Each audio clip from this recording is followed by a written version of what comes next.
Hello, family. Welcome back to the Explore the Extraordinary podcast. My name is Betty, and today I'm joined by Kimberly. And Kimberly is a podcast host. She's an influencer, and we're going to talk about all things spiritual today. I'm super excited for your willingness to come on and serve our community at IANDS, Kimberly. I'm going to toss it right over to you. Oh, wonderful. And thank you so much for having me. This is such an honor and I appreciate it. What I want to talk about today is the journey that we all appear to be on, and that is a huge shift for humanity on the face of the planet, which is very, very exciting for me. I became very interested in near-death experiences, the whole spiritual reality of who we are as humans, and what this world is really made of decades ago. It was a fascination for me. And I quickly began reading everything I could get my hands on, from Raymond Moody to channelers in the 30s, 40s, and 50s to near-death experiencers. This was when Dr. Eben Alexander came out with his book. I really immersed myself in the whole area of near-death experiences and expanded reality because I found it so fascinating. And it just seemed as though this was the truth. It really resonated with me. And as I moved forward in my journey, learning more and more and more, I became a bit confused and curious about why we're not taught this or told this or schooled in this as we're growing up. And as a matter of fact, it's almost the opposite. When we're young children, we have a very open spiritual connection quite often with those who are not in physical and people who are in other dimensions. Oftentimes, as a child, you'll see someone in your room, or you'll see an orb over your crib, or you'll have some fun friends that show up and play wonderful games with you, and then you share that with the adults in the room, and you're quickly told that you have a very, very overactive imagination, or you didn't really see that, or isn't that a fun story? It didn't really happen. So we're not supported in the reality that we live in a much broader reality than we're ever told. So that was a fascination for me. And I started really wondering, why is this kept hidden? And why is this something that we're not really encouraged to develop? So as young children, we often have a strong spiritual connection. And about age 6, 7, it starts getting turned off. And part of that is society. Part of that is just us becoming more engaged in the physical world around us. So my interest in a whole spiritual life never really waned. It continued throughout. And oh my gosh, about 7 years ago, 6 or 7 years ago, I started a YouTube channel, and it was all about mediumship. And I would interview mediums and talk to them about their experiences, how they became a medium, how they developed their psychic gifts, how that worked for them, how their life moved forward after they really came in contact with their gifts. And the channel was fascinating for me, but unfortunately, it just didn't go anywhere. There wasn't quite the interest in the public around that topic, even as recently as 6, 7 years ago. Well, all that's changed now, and I think it has to do with the ascension that we hear about going on the planet. We're shifting from 3D into 4D and then into 5D. So we are becoming more spiritual creatures. We're connecting more to our gifts. And it's something that you don't really even have to work at that much anymore. It kind of just happens naturally. And I can see this in my own life, in my experiences. My telepathy or my spiritual experiences are become much more acute. My sense of which direction to go or which choice to make is becoming much clearer. And I see that happening for people around me, people who would not say they had spiritual gifts or connectivity gifts. They are becoming much more, telepathic. Their psychic skills are increasing, and that's because of the energy on the planet. So right now we're in the middle of this huge shift of humanity, where we're becoming much more aware of the spiritual component of our existence here on the planet. which brings up the question for me of why was this suppressed? Why was this information hidden? Why is this information not supported? And of course, that opens up a whole new can of worms to really understand what the dynamics is on Earth and how the planet has evolved. And then we get into areas of perhaps this suppression was intentional. Perhaps the full onboarding of our spiritual gifts was something that wasn't in favor of maybe certain agendas on the planet. And that's kind of what we're seeing right now.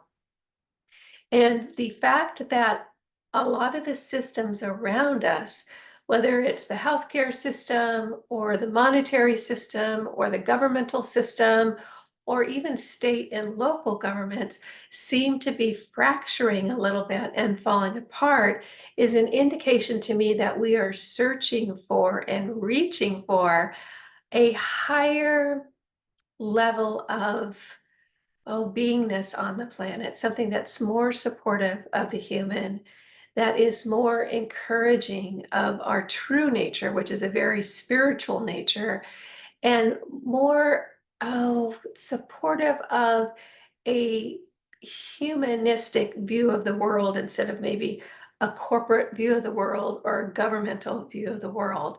And that's really where I came in with the current channel I'm doing on YouTube. I have a channel called Journey to the New Earth, where we really talk about the dissolution of the old systems and stepping into the new systems and what that means for us. So that particular question of where are we headed, how are we going to get there, understanding the systems that were in place that really did not support humanity, but maybe supported corporate profits, that maybe supported control systems, that maybe supported governments that did not have the citizens' best interests at heart. We're seeing those kind of fall away, and we're really stepping into what I see as a golden age of humanity. So that's my story. That's why I'm here today, and I appreciate you letting me share. Wow, thank you so much. You shared a lot. And so I want to try to get into maybe some of the details of that. One of the things that I heard you say was you started kind of gobbling up this information around near-death experiences, spiritual expansion. I'm wondering, was there some sort of catalyst that awoken you to start seeking out this information? That's such a good question. And the answer is no, there wasn't. It was just fascinating to me. Some people are fascinated with chemistry or they're fascinated with sports. I was just fascinated with the process of the near-death experiences because it gave me a clue. I mean, every near-death experience I learned about or read about was another clue on the journey about really who we are and why we're here. And my interest was just self-perpetuating in that once I would read one near-death experience, I would read another. And then I became interested in the whole concept of life in between lives and the expanded nature of who we are as humans really fascinated me. So there wasn't a catalyst other than my own curiosity. Love that. Thank you for sharing. So you also said something about 3D, 4D, 5D, and I'm wondering if you can explain that to the audience, what those different levels mean. Yeah, that becomes a much broader topic, and I'll kind of just give a very 101 explanation of that right now. Earth is one reality system in an infinite number of reality systems. Earth is a school, it's a tough school that we choose to incarnate on in order to learn harder lessons. And the dimensional fabric of Earth for a long, long time was what we call 3D, three-dimensional reality system. And each dimension has its own rules or parameters within which you work. 3D is a very dense reality system. And it has to do with the energy available, how quick energy moves, and how much light is in the reality system. Other reality systems are in different dimensions. So you have a fourth dimensional reality system, which is kind of a transitional reality. Then there's fifth dimension, sixth dimension, seventh dimension. And as you go up in dimensions, things manifest quicker. There's much more light within the system, and there's much less duality or conflict.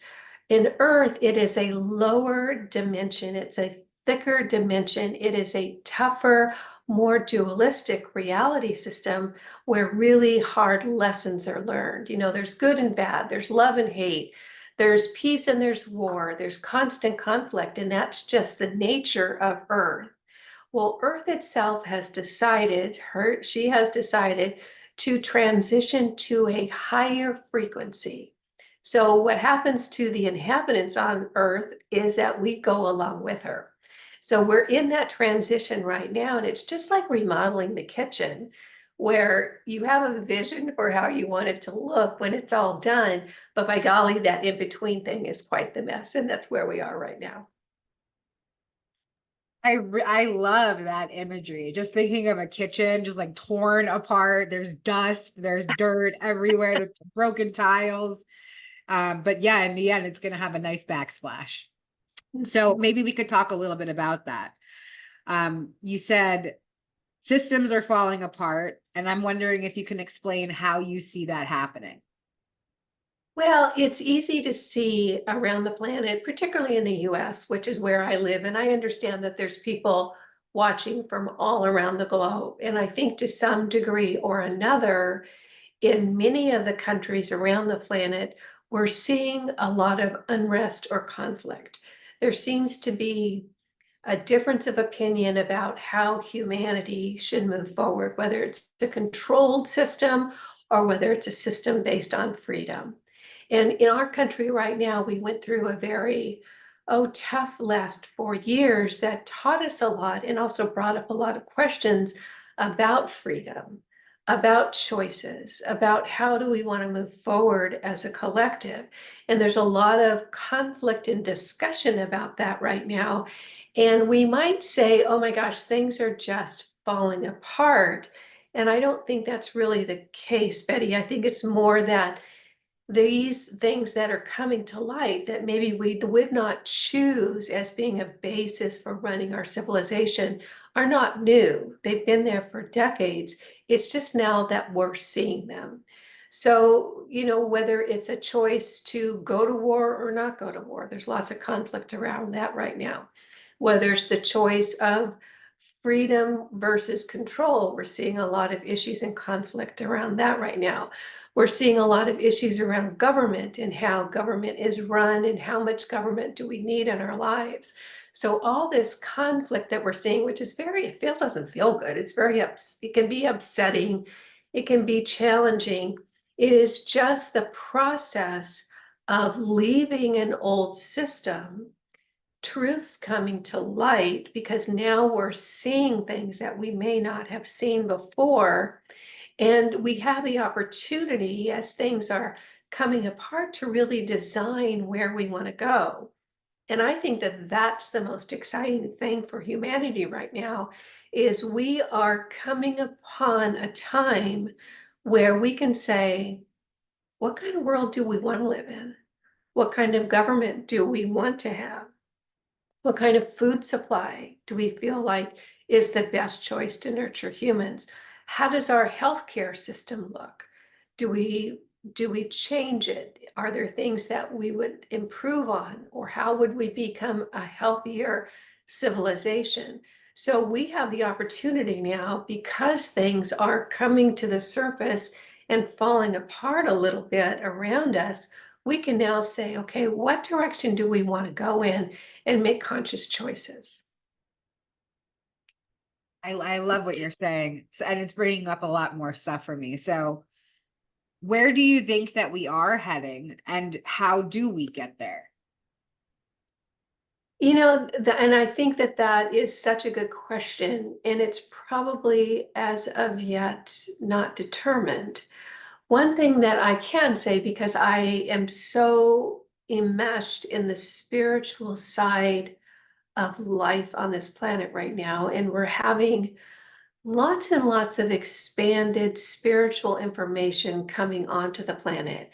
And what I mean by that is we have channelers that are offering information so much more than ever I've seen on the planet.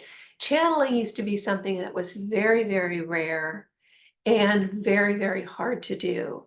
And because of the change in the frequency on the planet and the lighter vibration and the clear connection, we're now able to get channeled information much easier on the planet. And when you say, okay, where's this channeled information coming from? Well, it's coming from other reality systems, other civilizations outside of Earth. And the overwhelming intent or the overwhelming feeling is that we are being so supported by other civilizations that really want to see us succeed, that really want to see us develop and construct a reality system that nurtures humanity, that nurtures creativity, that takes us to the next level so that we can then become part of a more galactic community. And that's what I'm seeing right now.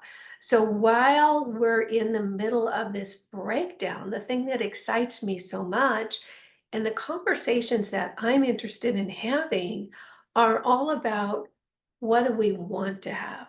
What kind of society do we want to live in? What kind of educational system is going to serve us? What kind of communities are really going to nurture us so that we can become more expanded versions of ourselves so that humans can become so much more than they have been in the past because of these different frequencies and the choices to move forward in a way that don't constrict us or keep us kind of dumbed down and controlled, which has been in the past, has been definitely been part of the past of humanity on this planet. So it's going to be a conscious choice. And where I see us going, I think we have tremendous potential, but it's yet to be determined. So I love how you're talking about this so confidently. Like, this is what's happening, because I think Yeah. that that's a big part of it too, is really affirming that reality for ourselves. We've had a conversation before, and you were so lifted in this vision that things are really transforming. I see it too.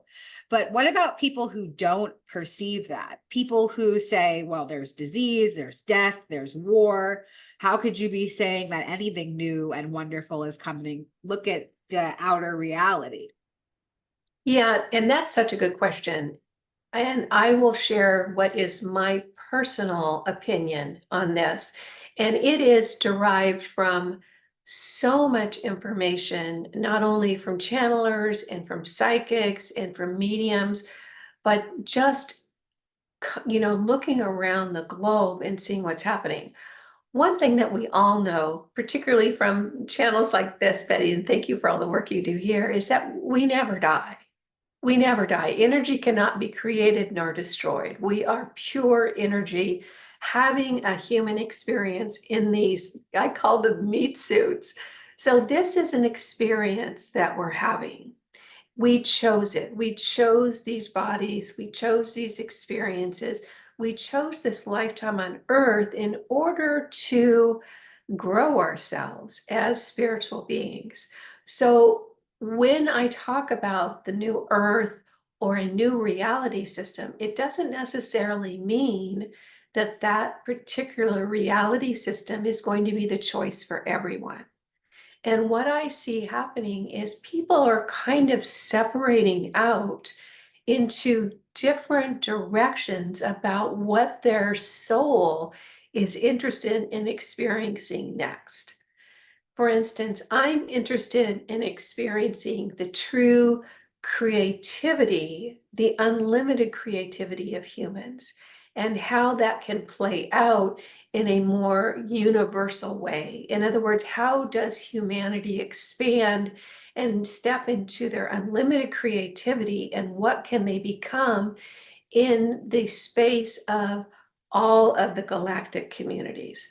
Some people may not be interested in that as the next step in their journey and may choose to have some continued experiences in duality, in conflict, in that kind of more gritty reality that is going to teach them the next lessons they want to learn. So I think that there's going to be a splitting off with the souls that are on earth right now. Some people are going to choose a particular reality that supports their next journey or what they want to learn next. For me, I'm really fascinated with the non-duality, more supportive, creative path for humanity. So that's the direction I'm going to go in. And I don't think that it's necessarily going to be everyone's going to the same place. I think we're all going to kind of choose our next journey. And when you leave the earth here, you may go into another version that contains reality, or you may go into a version that talks about creativity and expansion, and that might be the choice you make. So I think we all end up getting the lessons that we choose on a soul level, and we'll all end up exactly where we're meant to be. Yeah, I want to sign up for your Earth too. It's funny, as you said it, I was like, would I come back to duality? And then I thought maybe I would. I feel like the idea around this non-dual existence, which is true reality, true existence, which you'll hear hundreds of thousands of near-death experiencers explain. I think that that is our natural state, and I'm excited for the expansion of this particular density to expand into that. And I see that it happens in different areas of my own life, people around me. So I'm curious about your belief system before you came into this information, before you really started to accept it. What was your contrast like? To be honest with you, I think I came in with an absolute hangover from an unlimited reality system. And let me explain what I mean by that. I can remember when I was, oh my gosh, Betty, maybe in third grade. And I loved to run. And in my little grade school, we would have these races during recess. And it'd be like a 50-yard dash or something, pretty short, pretty quick. I loved competing in them. It was just, it tickled me to do that. And I loved to run. Well, there was a race one day at recess, and I lined up and I decided I was going to win. I'm going to give it my best. I'm going to push really hard and I'm going to win. I ran the race, and guess what? I didn't win. And I was so surprised and stunned and shocked that I didn't win because I had made that decision that I was going to win. And I still think back on that, and I can still kind of taste and feel that sense of surprise at having made a decision and having that decision not come to fruition. And that was kind of my first little lesson in the density of this reality, and that it wasn't as easy as making a choice, which in other reality systems that are not as dense, your choice is what's going to unfold. And that's why learning to control your thoughts, I don't want to say the word control, that doesn't really sound very good. But how to manage your thoughts is so important, because as you move up into reality systems, you absolutely create almost instantaneously. You manifest almost instantaneously because it's your intention that creates the world around you. On Earth, it's a little bit different because it's so dense here. It takes a lot longer, or it can take a lot longer to manifest and to have a thought become reality. That's why cleaning up your thinking is something people will talk about quite often, particularly if they're just a little bit down the road in this whole concept, because really what you think about ends up manifesting if you put enough energy into it. So I had a tough lesson probably for the first 15 to 20 years of my life, because So often I was working off a reality that wasn't what we had here on Earth. The one here on Earth is so much denser.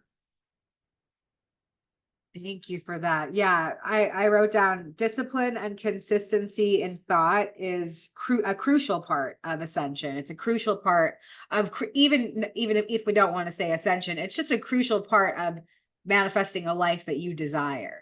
It's always going to take discipline and consistency in rerouting your thoughts. I think that our thought system is programmed from birth, to be one way. And then you come into spiritual awareness and you're like, oh my God, I gotta totally reprogram myself because none of those thoughts actually serve me. They're just something that somebody else told me. And so I accepted it as truth.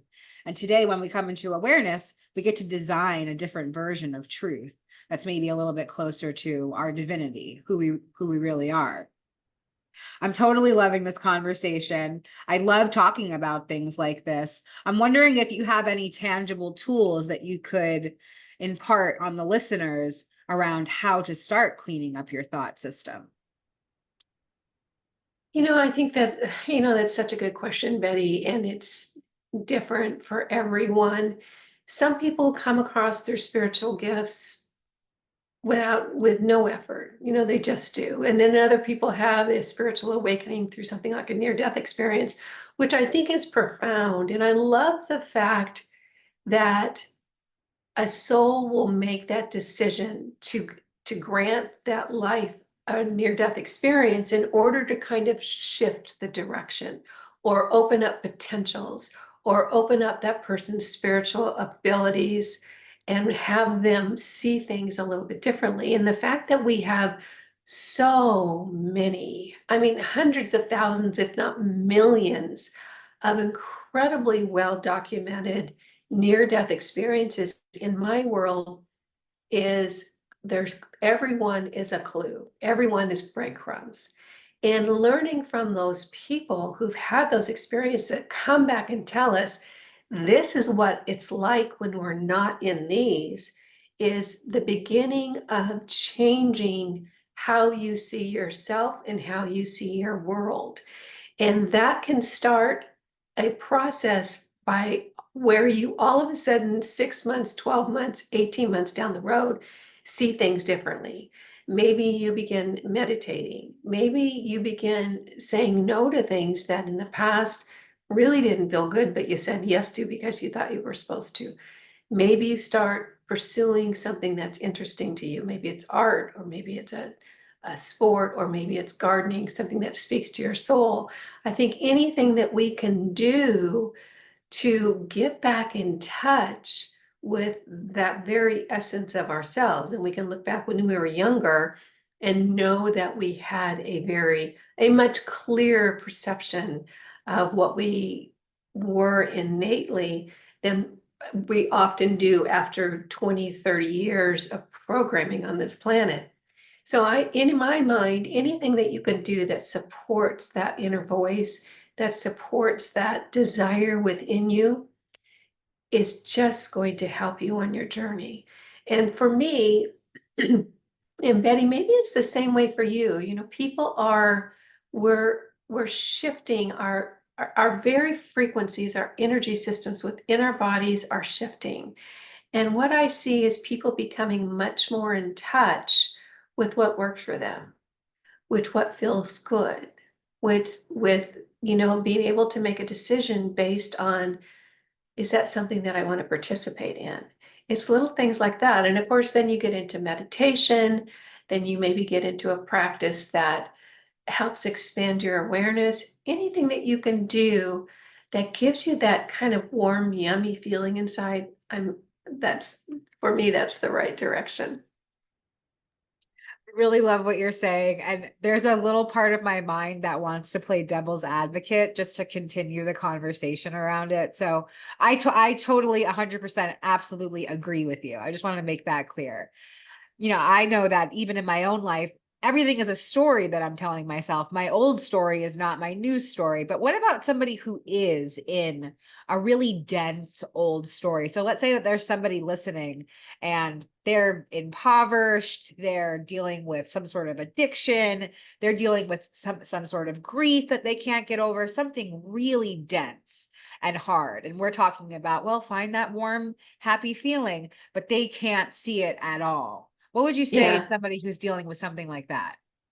You know, that, thank you for that question. It's such a good question, and it's such a good point. My personal opinion is that we happily step into the next important lesson.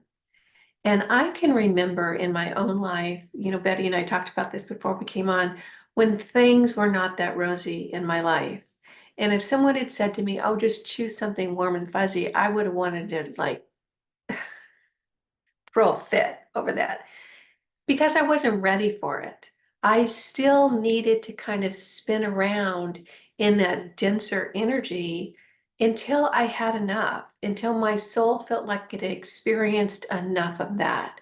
I don't feel like any of us are can be pushed into into a level we're not ready for. And once we're ready for it, we start asking for it. We start seeking it. We start looking for clues to the next step. If someone is still there, if they're still in that very dense experience, and it brings up nothing but anger when you talk to them about having a more expanded, lighter, happier life, that's because they're not done with that lesson yet. That's my opinion. They're exactly where they need to be. And when you wake up and you find that you just don't want to do that anymore, that's when something new is going to come in and take you to the next step on the journey. Wow, that was really well said. That's definitely a little clip right there. That was really, really, to allow and affirm someone in their human experience, no matter what it is, like we are here to have a dual experience. And even if that's now shifting, and there's, a lot of us that are kind of backing this vision of having a non-dual experience again. I believe that we came to Earth to experience duality, and that means to experience those dense experiences. And I love the way that you just phrased that, to allow them to have it until they decide that they're done having it. And I think that Yeah, that's autonomy, that's spiritual autonomy. Allow yeah, the person to experience it for as long as they want. yeah. And I can see that in my own life. I mean, I can see there was times that I was so frustrated because things weren't unfolding how I wanted them to. But that frustration was the energy to take me into something new. And I see that in my own life. This is going to sound trivial, but maybe you've had this experience too. Let me do something that's just every day. When I get frustrated with my closet because my closet is a mess, but I don't want to clean it, that frustration is change energy. So what I do is I hang on to that frustration until it morphs into the energy and the enthusiasm that I'm going to need to clean that closet out.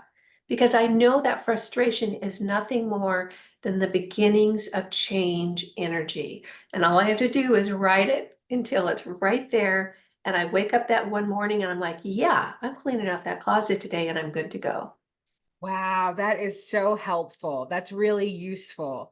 I have definitely had many, many similar experiences, and I just had some great imagery come into my mind as you were saying it, just kind of picturing this ball of frustration, this ball of anger, this ball of discontent, and then imagining that kind of morphing into this tidal wave of change and solution. And that is the ascension. That is 3D to 5D. That's like stagnation to taking action. Yeah, I've enjoyed this conversation so much today. I just want to see if there's anything else that you'd like to share to feel more complete about our time together. Well, there is one thing I want to say, and you might feel the same way, Betty. I know that you've had such a profound journey in this incarnation, and you have gone through some really hard, dark stuff and painful stuff. And boy, you are you have come out of it in a way that is so inspiring and fun to watch. And I imagine that your soul is just having a blast with this incarnation because you've gone through so much. And I don't want to say that life here on earth is not worth living. It absolutely is. And what I want to say is that even though I have had challenges in my life, and there's days when I just feel like, oh my gosh, this planet is nuts. Get me out of here. I know the minute I transition, I'm going to be laughing with everyone I know on the other side saying, "Oh yeah, let's go do it again. That was a wild ride." Because when you look at it, even the most painful of times have been so rich with experience in learning. And we learn about love, and we learn about respect, and we learn about appreciation, and we learn about love, loving deeply the experiences that maybe we're not really seeing as being so yummy and vital to our growth. So I think Earth is definitely a wild ride. And I think that once we all transition out, we're going to say that was really worth the time. I absolutely agree with you. I'm so grateful for your mission. I'm grateful for your Earth mission, and I'm grateful for your contribution to our community today. And thank you so much. We'll see you next time. Okay. Thank you, Betty. It's been wonderful. Bye now.